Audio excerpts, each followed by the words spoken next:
So ito po yung mga bagay-bagay na kung saan ay maganda pong i-highlight.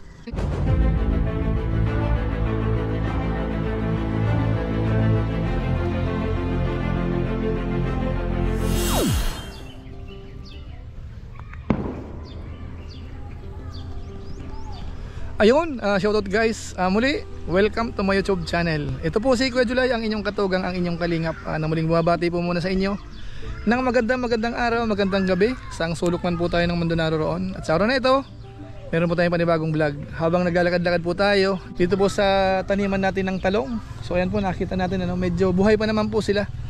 Pero nahirapan po sila doon sa init dahil nga po nag-summer. So umulan po kahapon, tapos kanina, so medyo maganda ang po natin, ang tanim. Mukhang yung iba namumulaklak na, so ramdam po natin medyo parang malaking tulong yung ulan po kanina. Yan po, ayan. Pero siyempre po meron tayong topic, meron akong gustong i-highlight po sa pagkakataong ito. Patungkol po ito dun sa vlog ni Kuya Bal Santos Matubang, na kung saan ay na-highlight po yung tatay ni Carla. At dito ho masasabi natin, napahanga po tayo. So pag-usapan po natin yan maya-maya ng konti. Pero bago po yun, siyempre paalala mo na si Kuya Julay, baka sakaling meron pa po ditong hindi nakasubscribe sa ating YouTube channel, huwag natin kalimutan, Julay Paunil. Tapos pakipindot lang po yung notification bell button para lagi po tayong updated sa aking mga video upload. So maraming salamat po sa inyo. Tapos meron din po tayong Facebook page, Julay Paunil 2.0. Pwede po nating i-follow, pwedeng i-like at saka i-share yung ating mga upload po doon. So maraming salamat po sa inyo. Tapos si Kuya Bal Santos Matubang, Kalingap Rab, Ate Edna Vlogs, tapos si Ruel of Malalag, at saka po yung ating mga kasamahan, si Japper Sniper, yung mga Lingap partners. Suportahan din po natin. So maraming salamat po sa inyong lahat. Ngayon tuloy na po tayo. Pag-usapan na po natin yung ating pinaka-topic sa pagkakataon pong ito, na kung saan siyempre related po ito dito po sa mga binablog po ni Kalingap Rab, lalong-lalo na po yung mga Kalingap Angels. At ang i-highlight po natin sa pagkakataong ito, siyempre yung tatay naman po ni Carla. Dahil sa madalas mong pagkakataon, ang ginagawan po natin ng reaction video ay si Carla. So ngayon po, dahil wala pa pong upload si Rab patungkol kay Carla, pag-usapan po muna natin yung patungkol po sa tatay niya.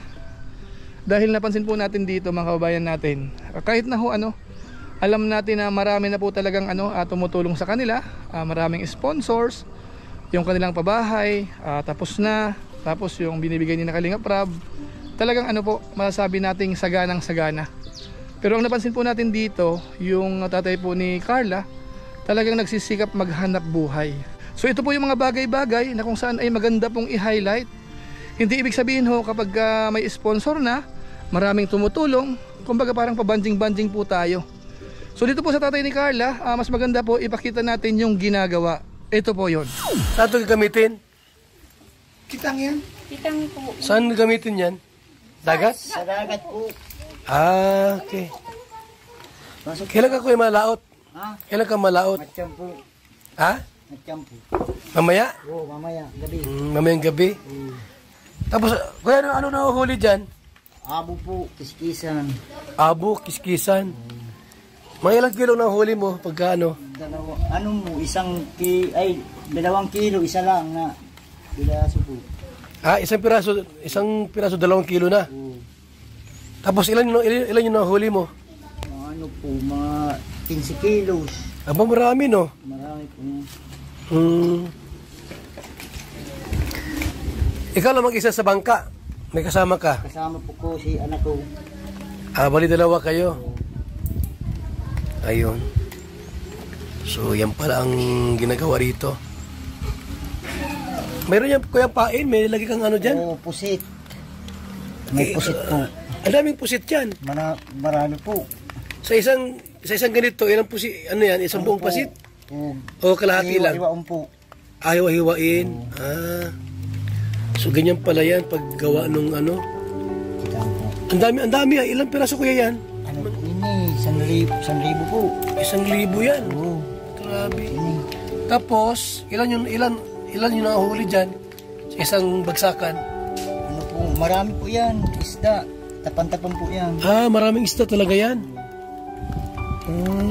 Ganun talaga pala, So pag matyaga ka lang at masipag ka lang, talagang mabubuhay ka. Ayan, Buti hindi nag-aagay, Nasaan yung mga panglagay niya sa isda? Pusit, Wala wala. po dyan. Mga ilang kilo kuya yun? 1 kilo po. So ito pala yung, malalaki pala oh. Kanuus po yan. Kanuus yan. Tapos, anong gagawin mo dyan kuya? Yung hati-hatiin yan.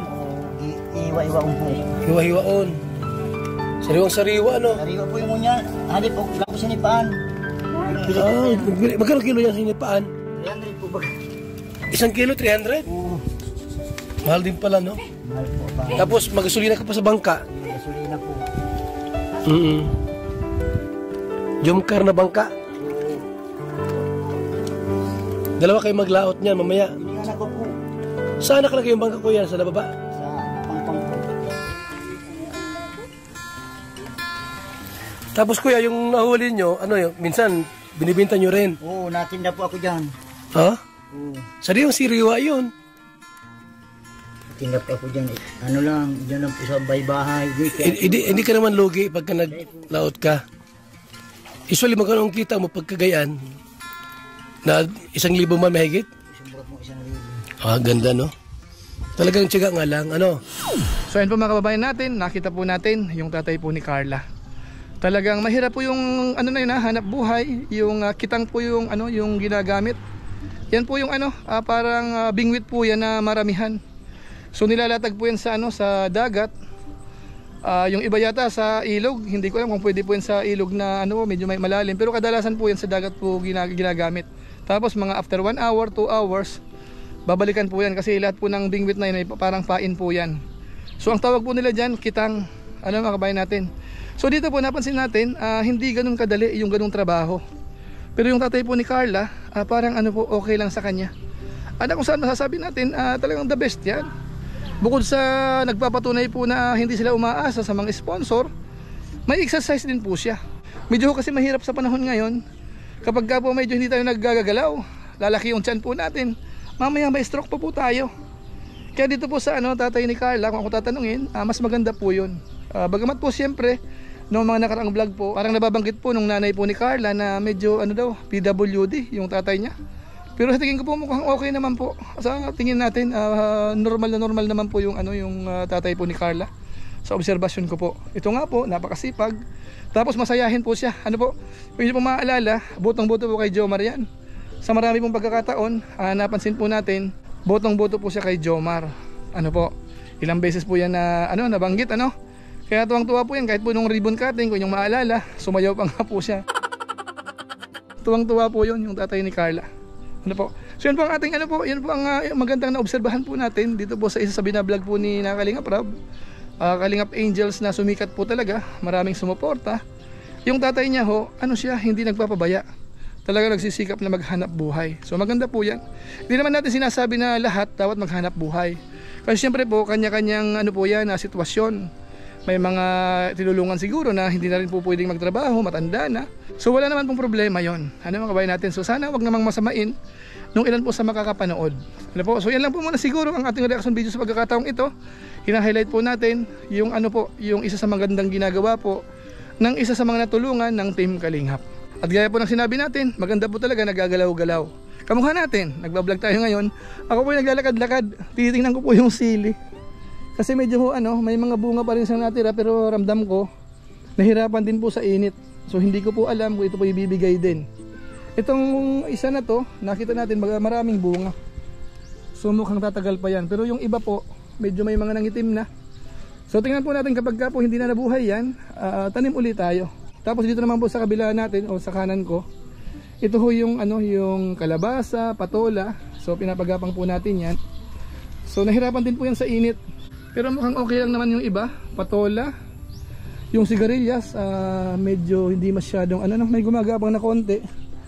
Pero talagang nahirapan sila Meron pero medyo manilaw-nilaw. Pero umulan na po nung isang araw at saka kahapon. So sa malamang makarecover po yan. Yung kalabasa po namumulaklak na rin sa taas. So ito po yung ginawa natin nung nakaraan. Kaso nga lang po yung timing po natin medyo alanganin. Inabutan po tayo ng init. Di bali po, sana makarecover dahil ngayon siguro mag-uulan-ulan na po yan. Yung mga po natin, yung papaya doon, may bunga na rin po yung iba. Ayun. So yun po mga kababayan natin, siguro po yun lang po muna ang ating vlog ngayon at saka konting pasyal dito po sa taniman po natin. Siguro po kita-kita ulit tayo sa mga susunod pa nating vlog. At ako po yung nagpapasalamat sa lahat po ng mga viewers natin na lagi pong sumusuporta kahit sa ating live stream, sa ating mga video upload, sa ating YouTube channel. Ganon din po sa ating Facebook page. Maraming salamat po sa inyo. At syempre po shoutout po sa mga sumusunod. Sila po yung madalas nagpapakulay po sa ating live stream.